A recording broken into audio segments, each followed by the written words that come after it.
Welcome sa Dries TV. Kung interesado ka sa ganitong news, huwag kalimutang isubscribe ang ating YouTube channel. Maraming salamat! Welcome back again sa ating YouTube channel mga kakimpaw. And sa update natin, ito ang pag-uusapan natin tungkol sa mga importanteng kaganapan kina Kim and syempre kay Paula Avellino.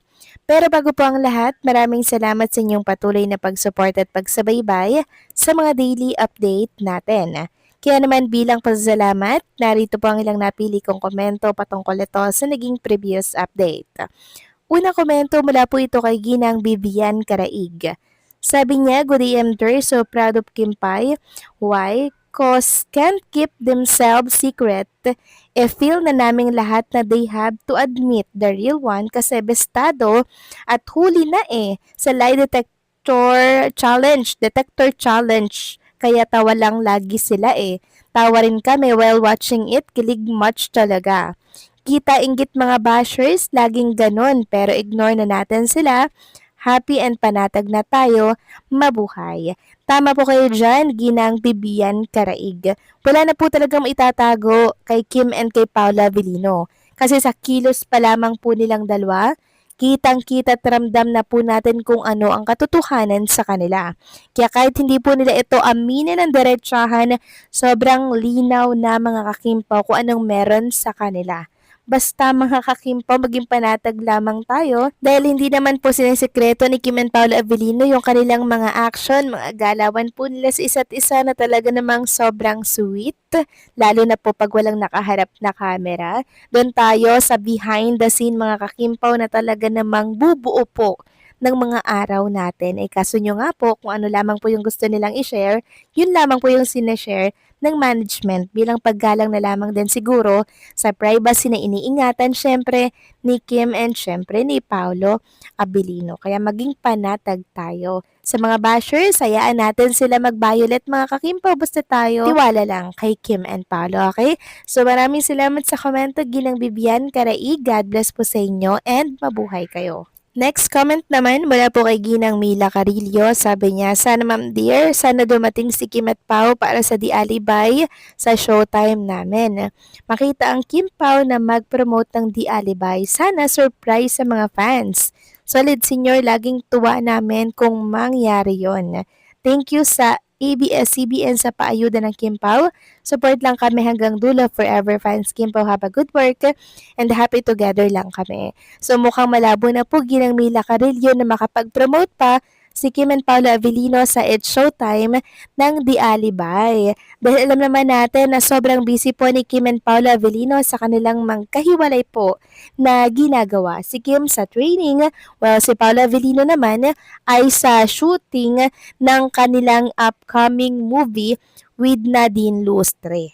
And kahit na wala naman po si Kim and Paula Avellino dito sa Pilipinas, andyan naman po ang mga cast ng Di Alibay na talaga namang all-out support din po sa pagpapromote ng Di Alibay sa It's Showtime. Katulad po ni Sophia Andres kanina na talaga namang nag-appear po sa online, Showtime online ng It's Showtime and nag-promote nga po siya doon. Then nag-appear din siya sa TV Patrol, 'di ba? So 3 beses mga kakimpaw. Kaya sana po ay suportahan natin ang Di Alibay.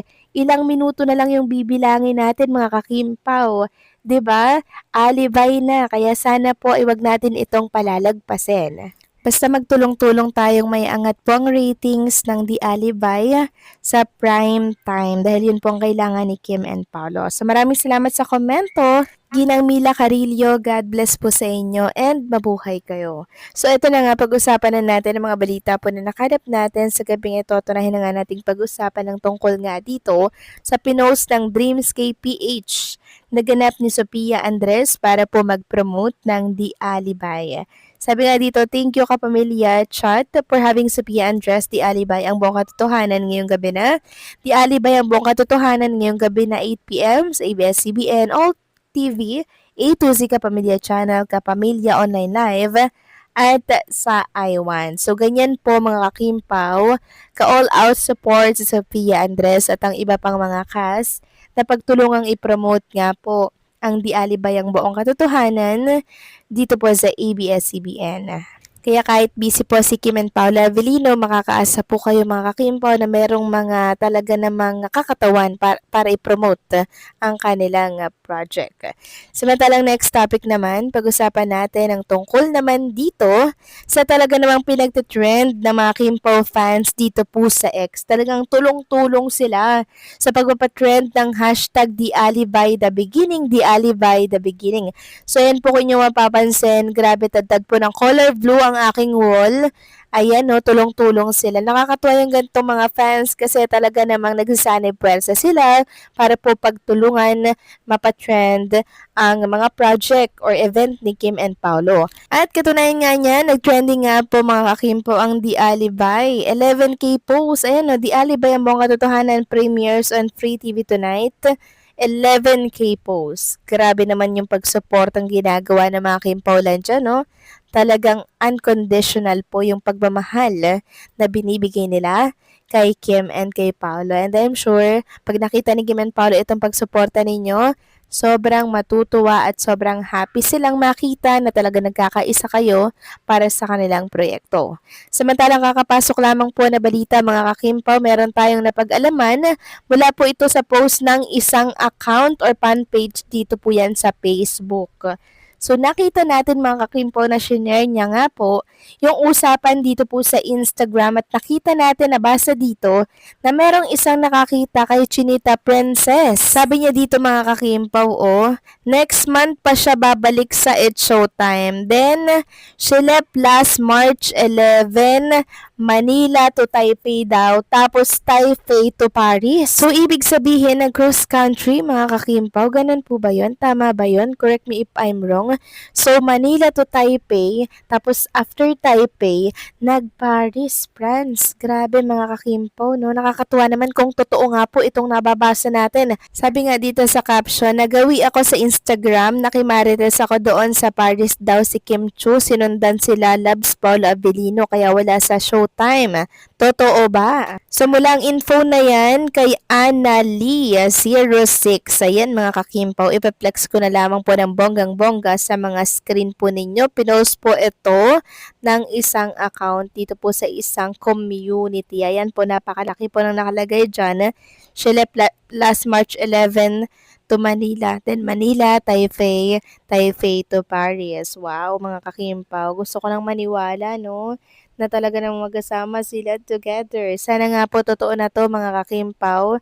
Dahil ang aking puso talaga namang na-excite sa mga ilalapag na picture ni Chinita Princess. Kung ilalapag mga kakimpaw, no? Well, igagalang naman natin kung hindi niya po ilalapag yung mga kuha niya dyan sa France, kung nasa France man nga siya. Kasi syempre, privacy nila yon na iniingatan nilang dalawa, di ba? Kaya enjoy lang Kim and Paolo kung nasaan man kayo ngayon. So paano mga kakimpaw, hanggang dito na lamang po ang update natin. Maraming salamat sa patuloy na pagsuporta.